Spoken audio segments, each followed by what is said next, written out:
My argument is that we should try our very best to treat people without regard to race, both in our personal lives and our public policy. Of course. And the reason I wrote this book, thank you.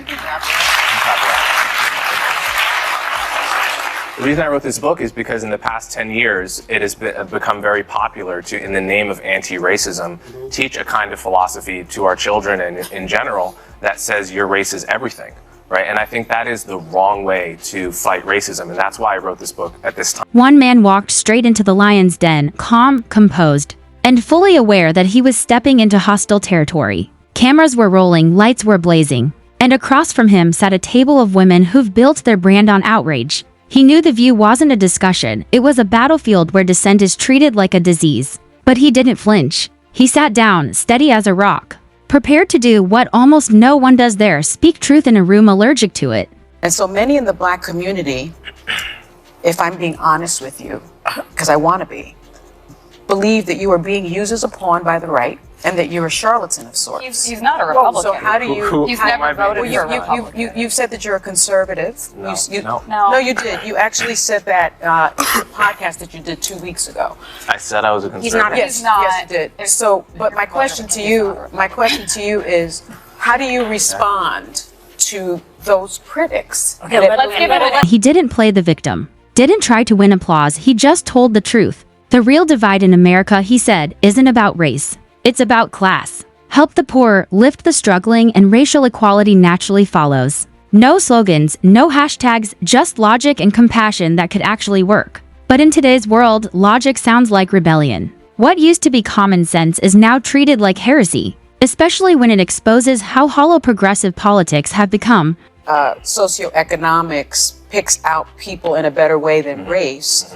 When you do look at the socioeconomics, you see the huge disparity between white households and Black households. You see the huge disparity between white households and Hispanic households. So your argument, and I've read your book twice because I wanted to give it a chance, argument that race has no place in that equation is really fundamentally flawed, in my opinion. He didn't shout, didn't insult, didn't even raise his voice. Yet every word landed like a grenade lobbed into the comfort zone of identity politics. He said what many think but few dare to say, that race-based thinking, once the weapon of division, has been rebranded as social justice. It's sold to kids in classrooms, wrapped in academic jargon, and promoted by celebrities who think activism begins and ends with a hashtag. He called it exactly what it is, the undoing of genuine progress. Questions. One is whether each racial group is socioeconomically the same. That I agree with you. They're not. They're not, and the stats show that. Of course, I agree with that fully. The question is, how do you address that in the way that actually targets poverty the best? Great. And what Martin Luther King wrote in his book, Why We Can't Wait, is he called it, we need a Bill of Rights for the disadvantaged. And he said, yes, we should address racial inequality. Yes, we should address the legacy of slavery. But the way to do that is on the basis of class. And that will disproportionately target Blacks and Hispanics because they're disproportionately poor. But it will be doing so in a way that also helps the white poor, in a way that addresses poverty as the thing. Then he dropped the line that turned the air to ice. Teaching kids that skin color defines who they are doesn't end racism, it keeps it alive.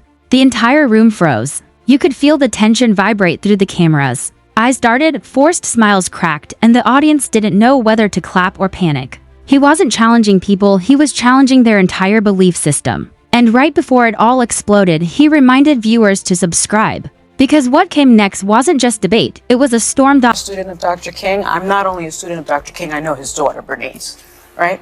So I'm going to get to my question. Go ahead, go right ahead. I think the premise is fundamentally flawed. You claim that color blindness was the goal of the civil rights movement, based upon Dr. King's I Have a Dream speech, content of character versus the color of skin. King's daughter points out that 4 years after giving that speech, actually, Dr. King also said this: a society that has done something special against the Negro for hundreds of years must now do something special for Negroes. He also said in 1968, it was about less than a week before he was assassinated, this country never stops to realize that they owe a people kept in slavery for 244 years. So rather than class, he did write about that earlier on. Right before his death, he made the argument for racial equality and racial reparation. And that's when it snapped. Sunny Hostin came in swinging not with facts but with fury. She didn't refute his argument. She attacked him, called him a pawn, accused him of being used by the right, questioned his motives, his integrity, even his identity. The discussion turned into an ambush, and when her logic failed, she went for character assassination. Classic daytime TV defense: if you can't beat the argument, destroy the messenger. I think is something that the right has co-opted. And so many in the Black community, if I'm being honest with you, because I want to be, believe that you are being used as a pawn by the right and that you're a charlatan of sorts. He's not a Republican. So how do you... Who You've am I never being voted used for as? Republican. You've said that you're a conservative. No, No, No. you did. You actually said that in the podcast that you did 2 weeks ago.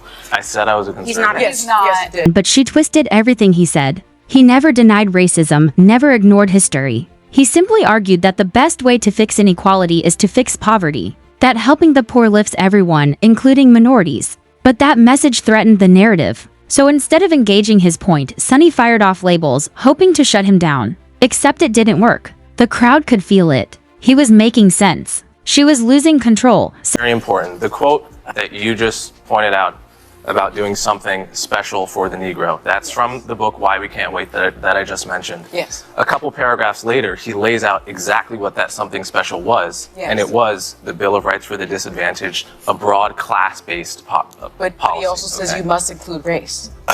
No, he didn't. He says it's Yes, he does. Okay, well, everyone should go read the book Why We Can't Wait. I don't think I've been co-opted by anyone. I've only voted twice, both for Democrats. Although I'm an independent, I would vote for a Republican, probably a non-Trump Republican if they were compelling. I don't think there's any evidence I've been co-opted by anyone, and I think that's an ad hominem tactic people use to not address really the important conversations we're having here. Better for everyone if we stuck to the topics rather than make it about me with It's no not about evidence. you, but that I've been I co-opted. want to give you the opportunity to respond to the I appreciate the criticism. I appreciate it. There's no evidence that I've been co-opted by anyone. I have an independent podcast. I work for CNN as an analyst.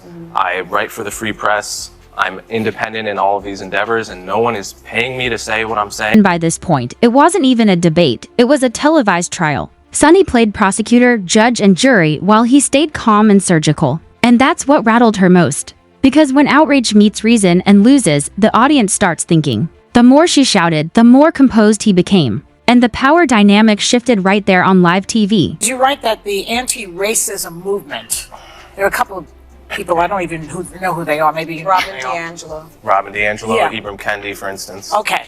Well, you say that is just another form of racism, and you even say it has a lot in common with white supremacy. How can you compare those two things? You're compare talking about them because- anti-racism, you're comparing it to white supremacy. Because they both view your race as an extremely significant part of who you are. So white supremacists, they obviously say, we all know what they say, okay?